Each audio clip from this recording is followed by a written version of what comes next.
दोस्तों नमस्कार। मैं नीलम कुमार सिंह आज आपको चुनाव विश्लेषण की अपनी तीसरी कड़ी में पश्चिमी उत्तर प्रदेश में क्या होने जा रहा है, क्या वास्तविक स्थिति है, ज़मीनी स्थिति क्या है, उसके बारे में बताने जा रहा हूँ। और आज मैं आपको बताऊंगा कि आंकड़ों में क्या कहा जाता है और वास्तविकता क्या होती है, क्योंकि चुनाव में आंकड़ों के साथ साथ और बहुत सारे मानवीय फैक्टर्स काम करते हैं जो कि सामाजिक, आर्थिक और मनोवैज्ञानिक स्तर पर होते हैं। चुनाव अपने चरम पर है। आज जब मैं वीडियो रिकॉर्ड कर रहा हूँ, आज के 4 दिन बाद प्रथम चरण के चुनाव होने जा रहे हैं और प्रथम चरण के चुनाव बहुत महत्वपूर्ण है, क्योंकि जो बयार प्रथम चरण में शुरू होती है, जो हवा चलनी शुरू होती है, वही आखिरी चरण तक जाती है। तो अति महत्वपूर्ण चुनाव में साहब इससे भी समझ सकते हैं कि जो सत्ताधारी दल है उसके वरिष्ठतम नेता भी चुनाव मैदान में कूद चुके हैं। माननीय गृह मंत्री जी भी स्वयं पर्चे बांट रहे हैं, घर घर जाके चुनाव का प्रचार कर रहे हैं। और जो विरोधी नेता है वो भी अपने गठबंधन के साथ जा रहे हैं। बस एक चीज़ जरूर इस चुनाव में देखने को मिल रही है कि जनता एक्टिव हो गई है। जनता ने सोच लिया है कि हम अपने प्रतिनिधियों से जवाब मांगेंगे। जहां चुने हुए प्रतिनिधि जा रहे हैं उनसे जनता जवाब मांग रही है। ये डेमोक्रेसी का बहुत अच्छा लक्षण है। तो आज हम जो आपके सामने विश्लेषण प्रस्तुत करेंगे उसको हम इन चीज़ों के समावेश के साथ प्रस्तुत करने जा रहे हैं। तो प्रथम चरण में जो चुनाव होने जा रहे हैं वो 61 सीट पर होने जा रहे हैं और 61 सीट में 12 जिले हैं। 61 नहीं है, सॉरी, ये 58 सीट है और 12 जिले शामिल हैं। और जो सेकंड फेज का चुनाव है, जिसको हम मिलाकर कहेंगे, सेकंड फेज के चुनाव में 56 सीट है और कुछ थर्ड फेज में भी हैं जो पश्चिमी उत्तर प्रदेश की सीटें हैं। तो पश्चिमी उत्तर प्रदेश में कुल मिलाकर 136 सीट है। उनमें से प्रथम चरण में चुनाव हो रहे हैं वो 58 सीट पर होने जा रहे हैं। ये आंकड़ा कुछ कम ज़्यादा भी हो सकता है, 58 जगह 61 हो सकता है, 60 हो सकता है। मैंने इतना उस पर ध्यान नहीं दिया है। इन 58 सीटों पर पहले हम देख लेते हैं कि हमारे आंकड़े क्या कहते हैं। हमारे देश की बहुत पुरानी परंपरा है और जो कि धर्म और जाति पर आधारित है, और कतिपय दल धर्म को प्राथमिकता दे रहे हैं, कुछ दल जाति को प्राथमिकता दे रहे हैं। लेकिन जनता क्या सोचती है ये महत्वपूर्ण है। हमें तीनों दृष्टिकोण से देखना होगा। इन 12 जिलों में अगर हम देखें कि धर्म आधारित अगर हम विश्लेषण करें तो बहुसंख्यक हिंदू धर्म है जिसके अनुयायी हैं। अल्पसंख्यक में बहुसंख्यक जो है वो मुस्लिम धर्म है। इसके अलावा बहुत छोटे छोटे धर्म हैं, सिख हैं, बौद्ध हैं, ईसाई हैं। ये छोटे छोटे धर्म हैं। लेकिन अल्पसंख्यकों की संख्या लगभग इन जिलों में वैसे तो लगभग 20% ओवरऑल है, लेकिन इन जिलों में, कुछ जिलों में तो ये 40% तक है। तो इसमें मैं ये कह सकता हूँ कि अल्पसंख्यकों का मत बहुत महत्वपूर्ण है इन चुनावों के लिए और प्रथम चरण के लिए विशेष तौर पर। और लेकिन जो बहुसंख्यक लोग हैं, बहुसंख्यक लोगों का अपना मत है। अब यहाँ पर सत्ताधारी दल हो चाहे विपक्षी दल हो, सब दल केवल अपने को सत्ता में रखने के लिए प्रयास कर रहे हैं। तो इसमें एक खराब काम भी हो सकता है कि ध्रुवीकरण कराने का काम करें। लेकिन मैं समझता हूँ जनता को ये काम नहीं करना चाहिए, क्योंकि हिंदुस्तान एक है, देश एक है, और ये गुलदस्ते की तरह है। यूनिटी विद इन डाइवर्सिटी है इस देश में, जो कि इस देश की महानता है। तो इसको हम भूल भी जाएं तो भी राजनीतिकों के दृष्टिकोण से हमें इसको ध्यान में रखना पड़ेगा। इसके अलावा बहुसंख्यक में भी इतने ज़्यादा बंटवारे हैं। अगर हम जातियों के दृष्टिकोण से देखें तो शायद जातियां तो हजारों में पहुंच जाएंगी, लेकिन इनको भी अगर हम समूहों में बांट दें तो हमें दिखाई देंगे पिछड़े वर्ग, अगड़े वर्ग और अनुसूचित जाति जनजाति के। तो ये 3 वर्ग हो गए, और इनको भी अगर हम बांट दें तो इसमें पिछड़े वर्ग, अति पिछड़े वर्ग, जो कि हमारी पार्टियां करती हैं, तो यद्यपि ये देश के लिए बड़ा खतरनाक है और हमारे समाज के लिए भी खतरनाक है, लेकिन जो वास्तविकता है वो यही है। तो अब सवाल पैदा होता है कि इन जो प्रथम फेज के चुनाव में क्या स्थिति बनने जा रही है। आंकड़ों के हिसाब से अगर हम देखें और समूह आधारित देखें, एक चीज मैं बताना भूल गया बीच में, आर्थिक आधार भी बड़ा महत्वपूर्ण है। तो सबसे पहले मैं बताऊंगा कि जो प्रथम चरण के चुनाव है ये आर्थिक दृष्टिकोण से ज्यादा आगे है, यानी आर्थिक रूप से बहुत ज्यादा गरीब नहीं है। यहाँ पर गरीबी की रेखा से नीचे रहने वाले लोग बहुत कम हैं, और यहाँ इस क्षेत्र में संपन्नता अधिक है। एक तो पॉइंट ये है कि यहाँ के लोग संपन्न हैं, ये भी प्रभाव डालेगा आपके वोटों के ऊपर। दूसरी चीज, यहाँ पर कतिपय जातियाँ, मैं किसी जाति का नाम नहीं लूँगा, ऐसी हैं जो उनकी जो अपनी अभिरुचि है, जो उनका काम करने का तरीका है, उनका एटीट्यूड है, वो कठोर है और अपने में एकता रखने वाला है। ये भी महत्वपूर्ण है इस प्रथम चरण के लिए। अब सवाल उठता है, इन प्रथम चरण में 2 तरह के लोग हैं। एक तो अल्पसंख्यक समुदाय के लोग हैं और इस तरह के कट्टर जाति के लोग हैं। और ये लोग मिलिटेंट भी हैं, जानकार भी हैं, संपन्न भी हैं और बड़े जिद्दी भी हैं, बात को भूलते नहीं हैं। तो अगर इन दोनों को जोड़ दिया जाए तो ये किसी भी सीट को, पश्चिमी उत्तर प्रदेश किसी भी सीट को जीत हासिल कराने में सक्षम है। इसके अलावा एक जो ग्रुप आता है अनुसूचित जाति का, अनुसूचित जाति का जो ग्रुप है वो, उनमें अनुसूचित जाति में भी जो बहुसंख्यक है, जिनकी तादाद अगर हम ओवरऑल देख लें तो लगभग अनुसूचित जाति का 16% तो इसी एक जाति का है। सामान्यतः ये माना जाता है कि वो एक विशेष नेता को मानते हैं और समृद्ध रूप से वो सब अम्बेडकर जी को मानते हैं, जो जिसको अम्बेडकर जी की इज्जत सभी लोग करते हैं, सभी को मानना भी चाहिए। और जो विशेष दल उस जाति को विशेष को मानकर चलता है कि वोट हमारा है, तो उनके वोट अगर हम अलग कर दें तो अनुसूचित जाति के वोटों की तादाद फिर 4% रह जाती है। 16% से कोई जीत नहीं सकता, 4% से कोई जीत नहीं सकता, लेकिन इनमें विभाजन तय है और होता ही है। अगर ये विभाजन मान लिया जाए तो स्थिति ये बनती है कि ये अगर उस गुट के साथ जाते हैं जो अल्पसंख्यक और एक विशेष जाति से मिलकर बन रहा है, और इसको भी अगर हम ये कहें जो किसान है, ये एक नया डेवलपमेंट है इस समय का कि किसानों में किसी तरह की भी कोई मतभेद नहीं रह गया है। वो किसान है, चाहे वो अल्पसंख्यक हो, चाहे वो बहुसंख्यक हो, और चाहे किसी भी जाति के हो। तो ये समूह सबसे महत्वपूर्ण है। अगर किसान किसी एक दल को फायदा पहुंचाता है तो उस दल का जीतना लगभग तय है। अब सवाल उठता है कि किसान किसकी तरफ जाएंगे।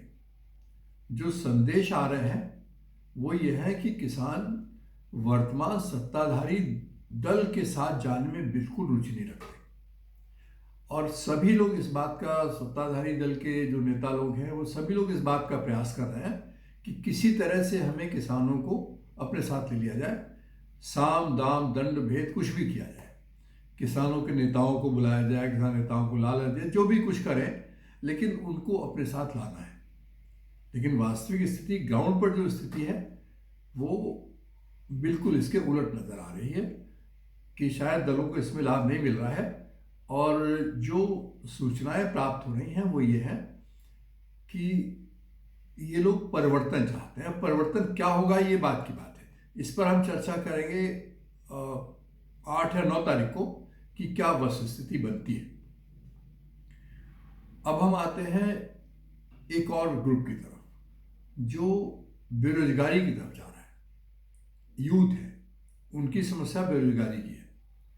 इस क्षेत्र के यूथ भी बहुत जागरूक है, उनको समझाना थोड़ा मुश्किल काम है। और चूंकि यूथ हैं, धनाढ़ लोग हैं, मतलब इस एरिया के लोग बहुत कमज़ोर नहीं हैं, और अधिकांश लोग किसानों के ही परिवार से आते हैं, तो बड़ी सीधी सी बात है, किसानों के साथ ये वाले यूथ भी जुड़े हुए हैं। तो प्रथम फेज में एंटी इनकम्बेंसी दिखाई दे रही है और किसानों का गुस्सा भी दिखाई दे रहा है। अब इसमें अगर हम इसको दूसरे दृष्टिकोण से आना, ये तो हमारी एनालिसिस हो गई आंकड़ों के आधार पर। मैं स्पष्ट आंकड़े इसे नहीं बता रहा हूँ कि हम पूर्व में बता भी चुके हैं और ये सबको मालूम भी है। अब हम ग्राउंड पर जाकर देखते हैं, न्यूज़ भी आती है, मैं भी लोगों से टेलीफोन से संपर्क में रहता हूँ, तो जो न्यूज़ आ रही हैं उसमें जहाँ जहाँ वर्तमान में जो जनता के प्रतिनिधि हैं वो जहाँ भी जा रहे हैं, लोग उनका स्वागत नहीं कर रहे हैं। ये एक बड़ा ट्रेंड पलट गया है। पहले जो प्रतिनिधि अपने क्षेत्र में जाते थे तो उनका वेलकम होता था। अब जनता जागरूक हो गई है, वो पूछना लगी है, प्रश्न पूछने लगी है कि आप 5 साल बाद दिखाई दे रहे हैं और बीच में आपने क्या क्या काम किए, हमारे लिए क्या किया है, कोरोना में आप कहाँ थे। इस तरह के प्रश्न यूथ, किसान और यहाँ तक ग्रामीण क्षेत्रों में पूछे जाने लगे हैं। इससे ये परिलक्षित होता है कि अब लोग जागरूक हैं और कहने से वोट नहीं देंगे। जो मैंने दूरभाष से विभिन्न लोगों से बातचीत की है, विभिन्न जिलों में बातचीत की है, और मैं ये भी स्पष्ट कर दूं कि जो माइक लेकर पत्रकार जाते हैं, जब वो पूछते हैं तो वास्तविक स्थिति का आकलन करने में थोड़ी कठिनाई होती है, क्योंकि जो लोग माइक पर या उनको मालूम होता है कि माइक पर बोल रहे हैं, तो वो सोची समझी बात करते हैं जिससे कोई नाराज भी ना हो और हमारी बात भी हो जाए। और वो अब तो मैंने ये भी देखा है कि वो लोग ये जज करने लगे कि आपका रुझान किधर है, आपके रुझान के मुताबिक वो उत्तर देते हैं। लेकिन मैंने जो भी जानकारी प्राप्त की है वो इस तरह से नहीं की है। ना तो उनको ये जानकारी थी कि पत्रकार है, और पत्रकार मैं हूँ भी नहीं। जो भी उनको जानकारी उनसे मैंने ली है वो बिल्कुल स्वाभाविक तरीके से ली है। स्वाभाविक तरीके से ली गई जानकारी के अनुसार बिल्कुल नेचुरल तरीके से जो लोग बताते हैं, जो आम बात करते हैं, उनके जहन में बेरोजगारी, महंगाई और किसानों की समस्याएं, ये बहुत महत्वपूर्ण मुद्दे हैं। इससे पहले मुद्दों की बात नहीं हुआ करती थी, लोग व्यक्ति विशेष पर वोट देते थे। अब मुद्दा, पार्टी और काम, ये महत्वपूर्ण चीज़ें जुड़ गई हैं। इसके साथ साथ ये भी है कि उनकी बॉडी लैंग्वेज क्या है, उनका फेशियल एक्सप्रेशन क्या है, उनके मन में क्या चल रहा है। इन चीज़ों को जानने के लिए आपको बिल्कुल उनके साथ घुल मिलकर बात करनी पड़ेगी, जो कि हमने करने की कोशिश की है। इसमें एसपी सिंह साहब का, जो रिटायर्ड आईएएस है, श्रद्धेय एसपी सिंह साहब का धन्यवाद करूंगा कि उन्होंने इतनी मेहनत की है और विभिन्न गांवों में जाकर वास्तविक स्थिति प्रस्तुत की है। उनकी बात को मैं इसमें अपने में समेकित करते हुए मैं बताना चाहूँगा कि पश्चिमी उत्तर प्रदेश का माहौल ऐसा है कि अभी तक न तो ध्रुवीकरण चल पा रहा है, जो कि पार्टियां अपने हित के लिए करती हैं, न ही जातिवाद चल पा रहा है, और वहाँ पर जो भी पार्टियां हैं मैं अगर एक सेंटेंस में कहूँ तो वो परिवर्तन चाहते हैं। अब परिवर्तन किधर होगा, दूसरा प्रश्न ही उठता है कि परिवर्तन कहाँ होगा। परिवर्तन होने के लिए विकल्प भी चाहिए। विकल्प इस समय जो पार्टियां चुनाव लड़ रही हैं या जितने भी गठबंधन चुनाव लड़ रहे हैं, उसमें सबसे प्रमुख भारतीय जनता पार्टी है, इलेक्शन लड़ रही है। उत्तर प्रदेश में दूसरे नंबर पर गठबंधन है, समाजवादी पार्टी का और राष्ट्रीय लोकदल का। इसके बाद बहुजन समाज पार्टी आती है, कांग्रेस पार्टी आती है, कुछ नई पार्टियां जैसे आम आदमी पार्टी आ गई है, और छोटे छोटे दल भी चुनाव लड़ रहे हैं। तो उन छोटे दलों के पास तो किसी के पास 5 हैं, किसी के पास 10 हैं, किसी के पास 12 है। वो भी पश्चिमी उत्तर प्रदेश में बीजेपी सभी पर चुनाव लड़ रही है। समाजवादी पार्टी 29 जगह चुनाव लड़ रही है, और आरएलडी भी शायद 29 पर ही चुनाव लड़ रही है। इस तरह कुल मिला के देखें तो लगभग बराबर बराबर है। एक खास चीज जो मैंने देखी है कि चुनाव प्रचार में गठबंधन के लोग साथ साथ जा रहे हैं और लोग उनके पीछे हैं। और जो सत्ताधारी दल है, एक उसकी और समस्या है। जो सत्ताधारी दल के जो बड़े बड़े नेता जाते हैं, उनके साथ बहुत सारे सिक्योरिटी होते हैं, तो वो जब जाकर बात करते हैं तो उनसे एक दूरी बनी रहती है, जिससे उनका प्रभाव कम पड़ रहा है। और जो विपक्षी दल के लोग हैं, सामान्य आदमी हैं, जाते हैं, मिलते हैं, बात करते हैं, तो और उनके जो लोग भी हैं वो भी सामान्य आदमी की तरह जाते हैं। मतलब वो बहुत बड़े प्रचार करने के रूप में इस तरह से नहीं आते। तो इसका प्रभाव इस समय जनता के हृदय पर पड़ रहा है। परेशानियां हैं, और जो पिछले काम है उनकी तुलना भी हो रही है। तो इसलिए सत्ताधारी दल को इसमें परेशानी महसूस हो रही है। तो ये तो 2 दल हो गए। अब बहुजन समाज पार्टी इलेक्शन में है, चुनाव में है। चुनाव प्रचार में जैसी कि सुश्री मायावती जी की परंपरा रही है कि वो अंतिम क्षण में चुनाव मैदान में आती हैं, इस बार भी उन्होंने वही किया है। लेकिन जो स्थिति नज़र आ रही है, ग्राउंड पर जो स्थिति नज़र आ रही है, बहुजन समाज पार्टी का कोई अस्तित्व नज़र नहीं आ रहा है। यद्यप उनको वोट मिलेंगे, ये भी मैं निश्चित कर सकता हूँ। जो उनका वोट बैंक है, लगभग 15% वो उनको वोट मिलेगा। यद्यपि उनके जो 16% वोट थे, उस 16% वोट में से कुछ कटौती हुई है, और उसमें कटौती होने का एक कारण और भी है कि उन्हीं के समाज के एक और नए नेता पैदा हो गए। पश्चिमी उत्तर प्रदेश में उनका ज़्यादा महत्व है। मैं उनका नाम भी बता सकता हूँ, नए नेता हैं जिनको रावण के नाम से भी जाना, चंद्रशेखर आजाद रावण। यंग हैं, डायनेमिक हैं, मेहनत कर रहे हैं। तो उससे बहुजन समाज पार्टी के मतों में कुछ कमी जरूर आएगी, जो कि 3 से 4% तक की हो सकती है। पश्चिम उत्तर प्रदेश में ये चीज़ महत्वपूर्ण है। तो बहुजन समाजवादी पार्टी को पश्चिमी उत्तर प्रदेश में 12 से 13% तक वोट मिल सकते हैं, जिससे उनके उम्मीदवारों के जीतने की संभावना बहुत कम है। सत्ताधारी दल के लोग, जो ग्राउंड पर रिपोर्टें आ रही हैं, उनकी स्थिति बहुत ख़राब है। मैं कौनसी बात भी आपको बताऊंगा, लेकिन ये मैं अब अगले आने वाले दूसरे एपिसोड में मैं आपको बताऊंगा। इसके बाद आती है कांग्रेस पार्टी। कांग्रेस पार्टी बहुत पुरानी पार्टी, सब जानते हैं। प्रियंका गांधी जी ने नेतृत्व संभाल लिया है उत्तर प्रदेश में, लेकिन उन्होंने ये काम इतना विलंब से किया कि वो अपना ग्राउंड दोबारा, अपनी ज़मीन दोबारा प्राप्त करने में सफल नहीं हो पाई हैं। सफल हुई हैं, लेकिन वो उस स्तर पर सफल नहीं हो पाई कि वो जो है चुनाव जीत सके। हो सकता है ये उनकी 2024 की रणनीति हो। अगर अभी से अपनी ज़मीन बनाना शुरू करेगी तो हो सकता है 2024 तक उनकी अच्छी ज़मीन तैयार हो जाए। क्या होगा इस पर हम आगे अलग से बात कर लेंगे। लेकिन आज की स्थिति में कांग्रेस बहुत ज़्यादा मजबूत स्थिति में नहीं है।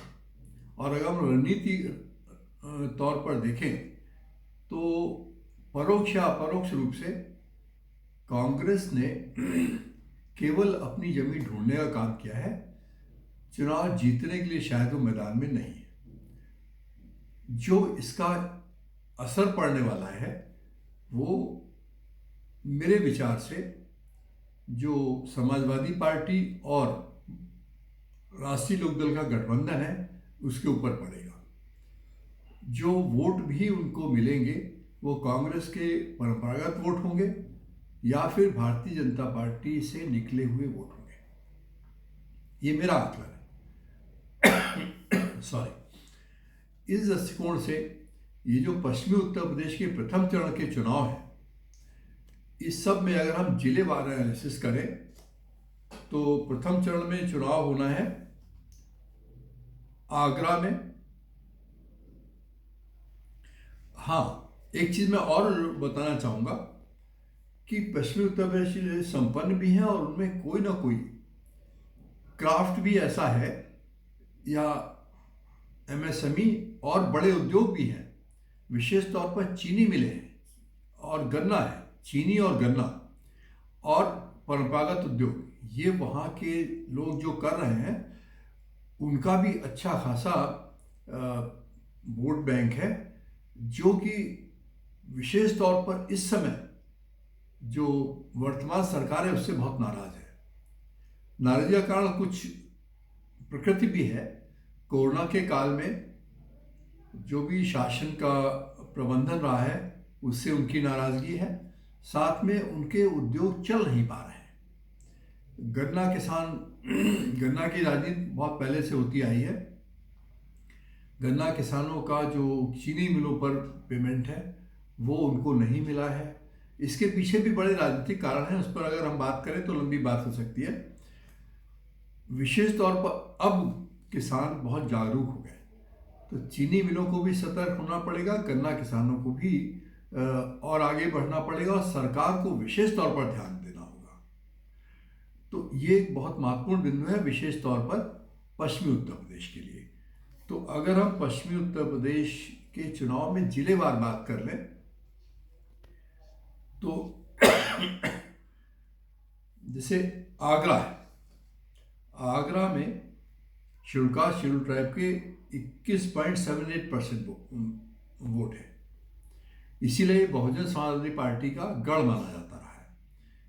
लेकिन जो वर्तमान में जिस तरह से भीड़ उमड़ रही है, लोगों के दिलों में ये बात आ रही है कि हमें मुद्दे ज़्यादा महत्वपूर्ण हैं, बेरोजगारी महत्वपूर्ण है, पेट्रोल डीजल के दाम महत्वपूर्ण है, महंगाई महत्वपूर्ण है, बेरोजगारी महत्वपूर्ण है।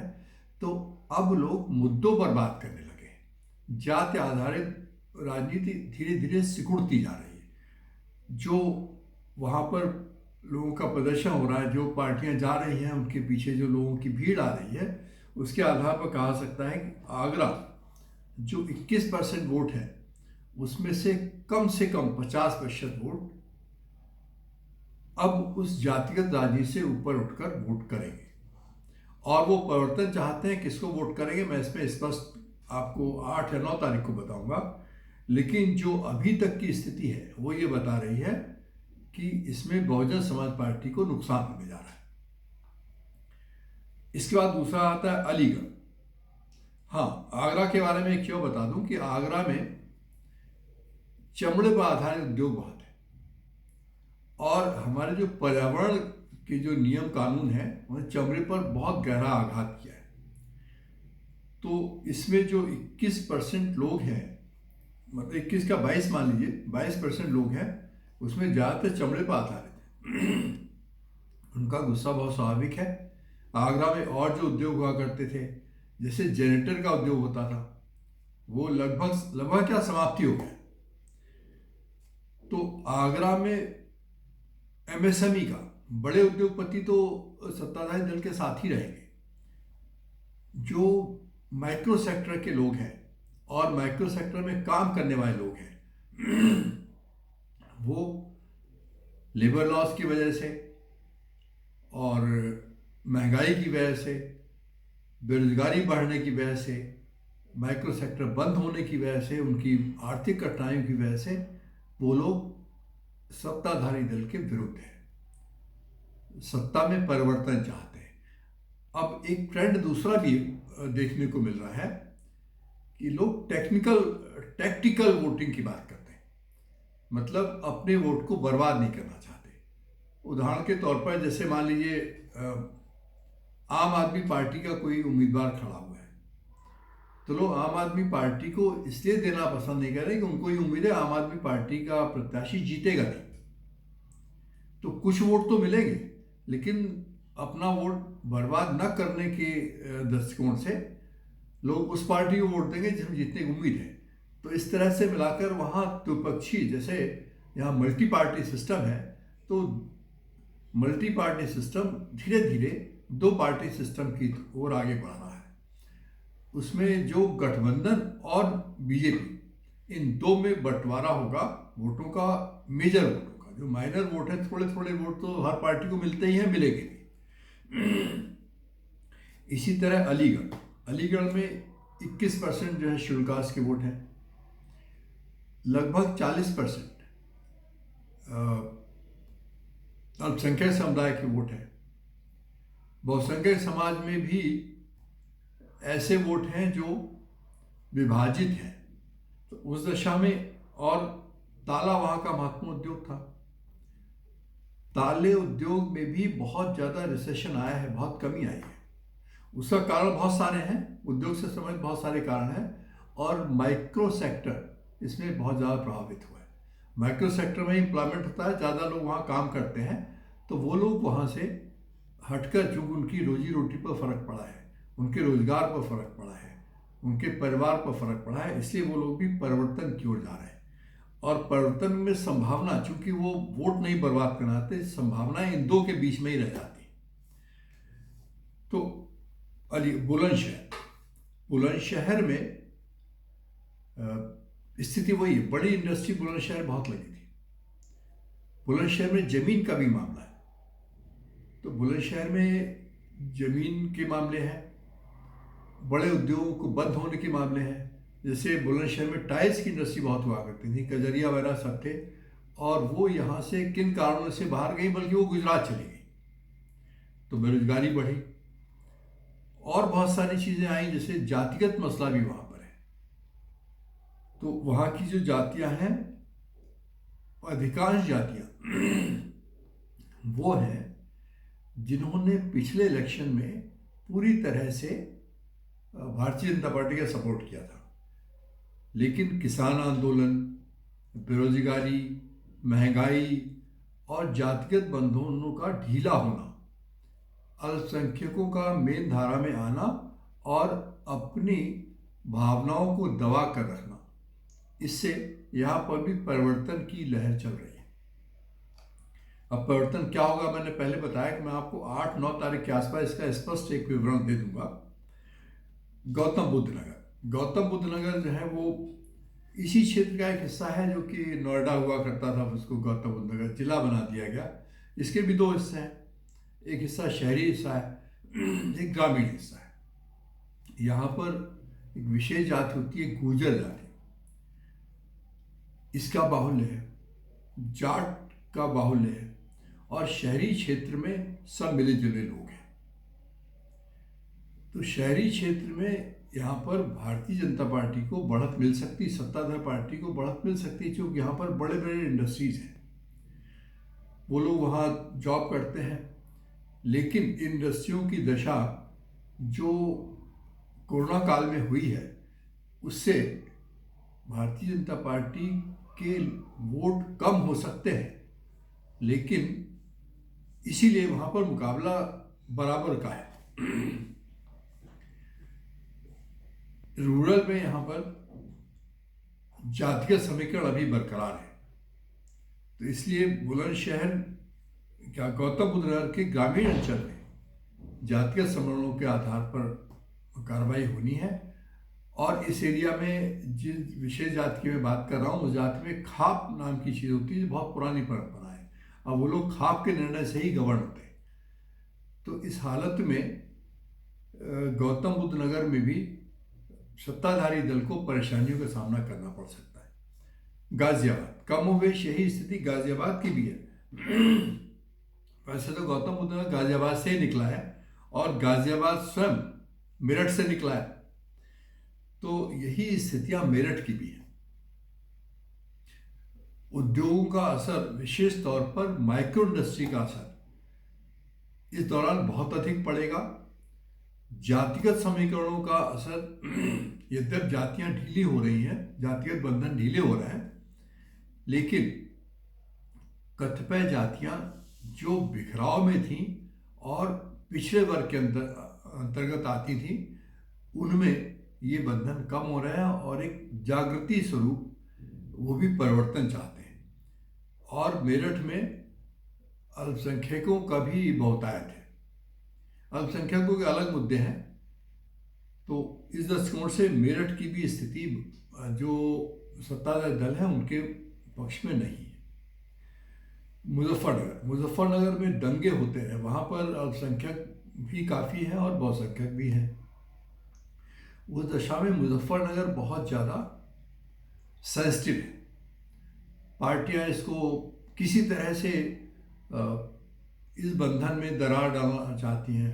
अल्पसंख्यक बहुसंख्यक मिल न जाएं, अल्पसंख्यक अपने मुद्दों को लेकर कहीं ऐसा ना हो कि वो भी कहीं बहुसंख्यकों के साथ मिल जाए तो मुश्किल खड़ी होगी। तो सभी पार्टियां इस पर कोशिश कर रही हैं कि यहाँ पर चाहे ध्रुवीकरण हो जाए या जातिगत समीकरण बन जाए, जैसे भी हो हमें सत्ता प्राप्त कर ली जाए। तो मुजफ्फरनगर बहुत महत्वपूर्ण है। मुजफ्फरनगर में अगर ध्रुवीकरण नहीं होता है अब तक की परिस्थितियों के दृष्टिकोण से ध्रुवीकरण की संभावना बहुत कम है। ये ध्रुवीकरण ना हो पाना, इसके पीछे किसान आंदोलन है। तो किसानों ने सभी जाति धर्म के बंधन समाप्त कर दिए हैं और सब अपने को किसान मान के चलते हैं। इसीलिए मुजफ्फरनगर में प्रयास होते हैं कि ये ध्रुवीकरण हो जाए। कैराना भी मुजफ्फरनगर का ही पार्ट है। कैराना में कभी कहा गया था कि पलायन हुआ, हालांकि उन्हीं नेताजी ने जिन्होंने कहा था, हालांकि वो अब स्वर्गीय हो चुके हैं, इस दुनिया में नहीं है, बाद में उन्होंने ही कहा था कि पलायन नहीं हुआ है, ये हमने एक गलत बयानी हो गई थी। लेकिन अब उसको लोग राजनीतिक फायदा उठाना चाहते हैं, मैं उस पर कोई कमेंट नहीं करना चाहता। लेकिन स्थितियाँ ये है कि यहाँ पर भी लोग परिवर्तन चाहने लगे हैं। यहाँ पर भी शुगर का मामला है। शुगर मिलों का जो मसला है वो पश्चिमी उत्तर प्रदेश में पूरी तरह से प्रभाव डालने वाला है। बागपत, हापुड़, हाथरस, शामली, मथुरा, ये जिले और हैं। इन सब जिलों की कॉमन समस्या है। यहाँ पर अल्पसंख्यक है, कहाँ वोट करेंगे मालूम नहीं। प्रयास किए जा रहे हैं कि बाहर से लोग आ जाएं। हाँ, ओवैसी जी भी आ गए हैं, उन्होंने अपनी पार्टी के प्रत्याशी खड़े किए। उनका क्या मकसद है मालूम नहीं, लेकिन लोग ये जानते हैं कि ओवैसी जी अपनी सरकार नहीं बना सकते। इसलिए जो अब जनता जागरूक हो गई है, कुछ अनपढ़ लोग ओवैसी वोट काटने का काम तो कर सकते हैं, लेकिन सरकार नहीं बना सकते। ये भी हो सकता है भविष्य के लिए वो अपनी जमीन तैयार कर रहे हों। इस पर मैं विशेष तौर पर कुछ नहीं कहना चाहूँगा, क्योंकि सेंसिटिव मैटर्स पे मैं बहुत कोशिश करता हूँ कि गार्डेड बोलूँ। इन सब जिलों में मिलाकर जो 58 सीट बनती है, उन 58 सीट में अगर आज की स्थिति को हम देखें, उसमें वहाँ के लोगों से मैंने बात की है, उनके बात करने की टोन को ध्यान दें, उनकी बॉडी लैंग्वेज को ध्यान दें, उनके फेशियल एक्सप्रेशन को ध्यान दें, तो हम ये कह सकते हैं कि वहाँ बदलने की बयार बह रही है। चेंज चाहते हैं, जनता परिवर्तन चाहती है, जनता अपनी समस्याओं का समाधान चाहती है। और इसमें से एक वर्ग ऐसा भी है जो बोलने को तैयार नहीं है। चुप्पी बहुत खतरनाक होती है। ये जो चुप्पी वाला माहौल है, लोग बोलते नहीं हैं, कहेंगे हमें मालूम नहीं है, या फिर अभी चुनाव में दिन है, चुनाव आएंगे तब देखेंगे। इस तरह का जो एक समूह है, मेरा आकलन यह है कि ये समूह लगभग 40% का है। इन 40% लोगों में उनकी मनस्थिति को पढ़ने के लिए मनोविज्ञान देखना पड़ता है। जो मैंने अध्ययन किया है, जिसके हिसाब से मैं आपको बताने जा रहा हूं, उनमें परिवर्तन के बयार बह रही है और उनको बदल पाना बहुत मुश्किल है। तो प्रथम चरण के, और इसमें मैं द्वितीय चरण भी शामिल कर लेता हूं, क्योंकि मैं आपको फिर धीरे धीरे कॉन्स्टेंसी वार भी बताऊंगा। इसी आज मैं इसमें दोनों शामिल करता हूँ। दोनों की परिस्थितियाँ लगभग एक है। पहली चीज़, ये लोग आर्थिक रूप से समृद्ध हैं। इनकी समस्याएं गन्ना, चीनी, किसान और युवाओं की समस्या बेरोजगारी, मजदूरों की समस्या एमएसएमई सेक्टर में, माइक्रो सेक्टर का बंद होना या उसका निश्चित स्तर पर चला जाना, लोगों के रोजगारों का चला जाना, लोगों की अपेक्षाओं का पूरा ना होना, ये मुद्दे सामने आए। एक और नई चीज देखने को मिल रही है, आज लोग मुद्दों पर बात कर रहे हैं, इससे पहले मुद्दों पर नहीं। लोग भावनाओं पर बह जाते थे। भावनाओं का असर इस वर्ष बहुत कम देखने को मिल रहा है। अब लोग ये पूछने लगे हैं कि हमें आवश्यकता की चीज़ें चाहिए, हमें अस्पताल चाहिए, हमें स्कूल चाहिए, अच्छी पढ़ाई चाहिए। स्कूल बंद चल रहा है, जो बहुत ख़तरनाक है। इस बिंदु पर मैं अलग से आपको बात करूंगा, इस चुनाव के बाद में बात करूंगा कि स्कूलों का क्या महत्व है, हमारी जो एजुकेशन पॉलिसी क्या है।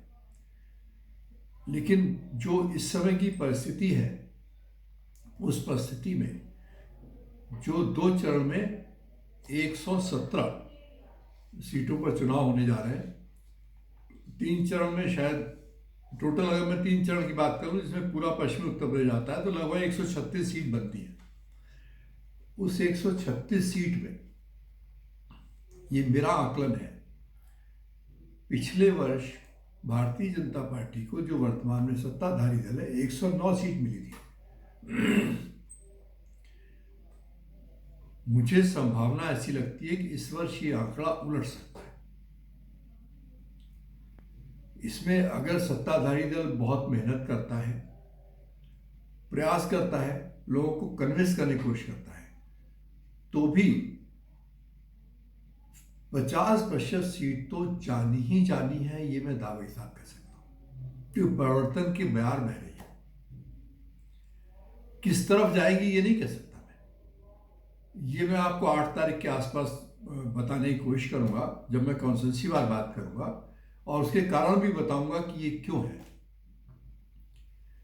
तो जो मेरा अध्ययन है, उसके आधार पर मैं आज की स्थिति में मैं ये कह सकता हूं कि वर्तमान सरकार के लिए एक संकेत है कि अभी जो भी समय है, आप जो कर सकते हैं करें, अन्यथा सरकार बदलने की पूरी संभावना है, ऐसा प्रतीत होता है।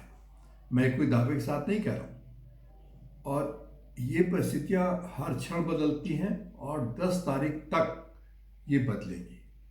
और बदलने में जो इलेक्शन का प्रोसेस है, वो भी हो सकता है कुछ रोल प्ले करे, कुछ अपना भूमिका अदा करे। अंतिम रूप से तो ये बात 10 तारीख को ही, 10 मार्च को ही पूरी होगी। लेकिन जो जनता का मूड है, जो हमने आंकड़ों के आधार पर, मनोविज्ञान के आधार पर, बॉडी लैंग्वेज के आधार पर, फेशियल एक्सप्रेशन के आधार पर जो मैंने निष्कर्ष निकाले हैं, मैं आपके सामने प्रस्तुत कर रहा हूं। अगर आपको हमारा ये वीडियो पसंद आया हो, हमारा ये विश्लेषण पसंद आया हो, तो आपसे अनुरोध है कि हमारे चैनल को सब्सक्राइब करिएगा और बेल आइकन का बटन ज़रूर दबाइएगा, ताकि हमारे इस वीडियो का नोटिफिकेशन आप तक पहुंच सके। ज़्यादा से ज़्यादा शेयर करिए, लाइक करिए, हम आपके आभारी रहेंगे। इन्हीं शब्दों के साथ मैं आज का विषय समाप्त करता हूँ। धन्यवाद, नमस्कार।